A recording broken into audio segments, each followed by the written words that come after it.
देखो नारायण, धन नित्य आरती देने वाला है। आरती माने पीड़ा। जब तक मिला नहीं है तब तक तो कैसे मिले, इसके लिए दिमाग घूमता रहता है। फिर कोई अक्ल निकल आई तो बहुत मेहनत करनी पड़ी, और फिर जब मिल गया तो उनकी सुरक्षा की चिंता। अब पैसे रखे कहाँ, बच्चे के नाम पे, बेटी के नाम पे, बुआ के नाम की। और आश्रमों में भी जो पैसे इकट्ठे करने वाले होते हैं ना ज्यादा, तो चेला चेलियों के नाम पे रख देते हैं पैसे छुपाने के लिए। पर ये नारायण आर्त है, आर दुख देता ही देता है। तो कहे कि जहां भी रखोगे तो चोर का डर, सेल टैक्स वालों का घर, सर डाकुओं का डर, सबका डर बना ही बना रहता है। तो नारायण हमने आपने सुनाई है कहा बातें, इस विषय में कई बातें सुनी है नारायण, कई बातें सुनी है। हाँ देखो, राजस्थान की बात है, इसकी तरह आपने हम लोगों ने सुनी भी है। मैंने किताबों में, गीता प्रेस की किताबों में चित्र छपे हुए भी दिखे हैं कि दो भाई कमाने के लिए जा रहे थे कि यहाँ काम धंधा नहीं है। जैसे लोग देश छोड़ के विदेश जाते हैं, इसी तरह बोले कि चलो भैया कुछ कमा के आवे, कहीं से व्यापार करके धंधा करके आवे, चलो। तो ऊंट पे जा रहे थे, ऊंट पे गए, एक गांव छोड़ा, दूसरा गांव छोड़ा, जंगल आया। तो जंगल में जा रहे थे तो सामने से एक साधु दौड़ता आया, कह रहा कि अरे भैया इस रास्ते पे आगे मत जाना, डायन बैठी है, डायन बैठी हुई है। अब उसने भी ऐसे कहते हुए साधु भाग गए। अब उस राजस्थानी बैठे छत्री हैं, उन्होंने अपने पास बंदूक था संभाल लिया, तलवार आदि संभाल ली। बोले यार डायन है तो स्त्री है, हम छत्री हैं, पीछे क्यों मुड़ेंगे, चलो आगे, पीछे मुड़ना नहीं है। संभल करके चल रहे थे, पेड़ दिखा, पेड़ के आगे कुछ पीला पीला दिखा, समझे कि कोई कपड़े पहने हुए स्त्री खड़ी है, बैठी है। आगे जो गए तो नारायण गिन्नियों का ढेर लगा हुआ है। गिन्नी माना जो होते हैं ना सोने के सिक्के, एक एक तोले के, इसका ढेर। ओ बोले ये साधु बड़ा चालाक है, हमको डरा करके भगा करके हम भग जावें, और वो कुछ साधन लेने गया है इसको ढोने के लिए। ऐसे करके नीचे उतरे और देखा कि ओ हो ये तो 10 लाख गिन्नियां है, इकट्ठा करा। ओ हो। अब बोले भैया आधा तुम्हारा आधा हमारा। कमाने जा रहे थे, शकुन अच्छे हुए, भगवान अपने पे अपने देवता खुश हुए, अपने को रास्ते में ही धन मिल गया। अब बोले चलो भूख लगी है कुछ खा ले। अपना भोजन खोला तो बाजरी की रोटी और मिर्च, लहसुन का पीसा हुआ मिर्च तले हुए। अब खाने लगे। बोले धत तेरे की, ये क्या खावे, ले एक गिन्नी, 2-3 गिन्नी दे दी, जा बाजार में से कुछ मिठाई सीरा हलवा ले आ जा। तो छोटा भाई बोले लाओ, लेके दौड़ा छोटा भाई लेने। अब बड़े भाई बैठे, गिन्ना मन में विचार आया, लड़की बड़ी हो गई है, मकान कच्चा है, शादी वादी कराना है, आधा छोटे भाई को देना पड़ेगा। बोले कोई बात नहीं। बंदूक संभाली, जैसे छोटा भाई आ रहा था, धड़ाक बंदूक मार दी गोली। भाई छोटा भाई गिर गया और खींच करके रखा। अब बोले चलो अब तो पूरा माल हमारा हो गया। अब बोले इसको गड्ढे में खोद के डाल दूं। कहा भूख लगी है खा तो लूं। अब वो हलवा, पूरी, चने की दाल आदि, मटर पनीर की सब्जी आदि जो लाए होंगे खाया। खा पी करके पानी पिया और गड्ढा खोदने लगा। जैसे गड्ढा खोदने लगा चक्कर आने लगी, चक्कर आने लगी, खून की उल्टी हुई और गिर के मर गया।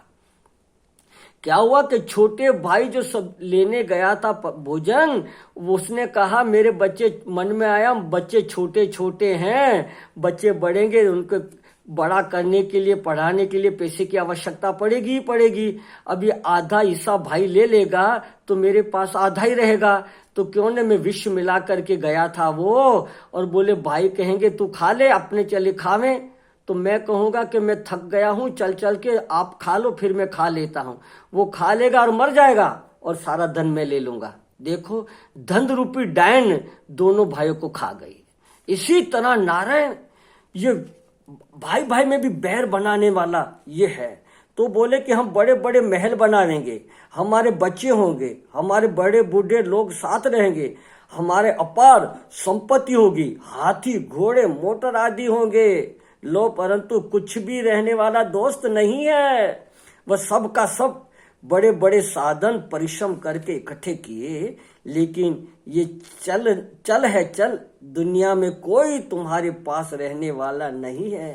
रहना नहीं देश बिराना, ये यहाँ नहीं मुसा जगत धर्मशाला बड़ी, मालिक परम उदार। 2 दिन के हम आप सब लोग पथिक हैं, मत जमावे निज अधिकार। बस उस परमात्मा का समझ करके जिए तो ठीक।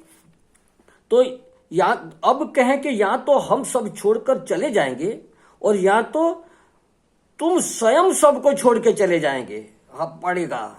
दुनियादारी की दोस्ती जो है भाई, वह सच्ची नहीं है, नहीं है नारायण, सच्ची नहीं है। हाँ, देखो मैंने आपको बताया है, वो लड़का अभी तक जिंदा है। करीबन नारायण 15 साल के पहले की बात होगी। तो आश्रम में परमात्म निकेतन में एक लड़के ने, कर्मचारी ने करीबन 100 का नोट खजांची को छूटा करने के लिए दिया। वो खजांची काम बही कुछ लिख रहे थे, उन्होंने नोट रखा बगल में, फिर काम करके नोट लिया और कहा, भैया ये नोट किसका है? तो उस कर्मचारी ने कहा, सच कह रहा हूं नारायण। बोले, महाराज भैया ये नोट किसी का नहीं है, ये जिसके पास जाता है वो समझता है कि मेरा है, तो मैंने दिया है, इसके लिए मेरे को इसका छुट्टा दो, बाकी ये नोट किसी का नहीं हुआ है। देखो हमारे जेब में है तो हमारा। अब दुकानदार को कुछ वस्तु देवे, उसको दे दिया तो वो कहते हमारा। वो दुकानदार बड़े व्यापारी से खरीदने जाए, उसको नोट दिया, वो कहते मेरा। अब बड़े व्यापारी को पैसे इकट्ठे हो जाए, बैंक में जमा कर दे तो वो कहते हैं मेरा। अब बैंक में से कोई लेने जावे तो उसको मिलता है, वो कहते हैं मेरा। तो नोट किसी का होता ही नहीं है। तो संसार की वस्तु किसी की नहीं, हम ही मैं करके बैठे। तो बोले, अच्छा जी, यह जो इस लोक की स्थिति है, पर परलोक तो मिलेगा ना, इसलिए धन कमाने और उससे यज्ञ याग करेंगे, दान धर्म करेंगे, पुण्य करेंगे। मरने के बाद स्वर्ग मिलेगा, नंदन वन मिलेगा, अप्सराएं मिलेगी। तो बोले कि देखो सजनों, वहां जो भी भोग संपत्ति मिलेगी ना, उसको भी नश्वर समझे। नश्वर माने मिलती और नष्ट हो जाती है। हाँ, मनुष्य को मजूरी मिलती है। जहां जितना कर्म करोगे, जैसा कर्म करोगे, उसके फल रूप वहां भोग मिलेगा। अब कोई कर्म तो तुम्हारा अनादि अनंत तो है नहीं यार भाई सजनों। 10 रुपया के 1000 रुपया दे करके तुम स्वर्ग में का टिकट लिया। और वहां जो जैसे हम लोग होटलों में जाकर के कमरा खरीदते हैं, हाँ, तो जितने दिन का पैसा जमा करें उतने दिन वहीं कमरे में रहने को मिलेगा, और फिर वहां से चलो निकलो। इसी तरह स्वर्ग में भी जितना दान पुण्य करेंगे उतने दिन ही वहां रहने को मिलेगा। और उसके बाद बोले कि उसके बाद हमारे बराबरी वाले भी लोग होंगे न, उनके मन में जलन होगी, ये हमारे बराबरी बैठा हुआ है, मन में होड़ होगी, उनके गुण दोष निकलेंगे, और अंत में वहां से भी सज्जनों गिरना पड़ता है। देवता लोग जब देखते हैं कि इसका पुण्य क्षीण हो गया, तो 1 सेकंड के लिए भी लिहाज नहीं करते हैं, धड़ाक हटा देते हैं।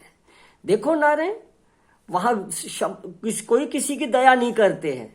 जैसे देखो ना होटलों में, हाँ, कितना भी ऐश आराम, सब कुछ भोग, तुमको रोटी पकाने जाना ना पड़ेगा, कपड़े धोने जाना नहीं पड़ेगा, झाड़ू पोछा नहीं लगाना पड़ेगा, सब तुमको हमको तैयार मिलेगा। पर कब तक? जब जेब में पैसे हैं या जमा कराए हैं तब तक।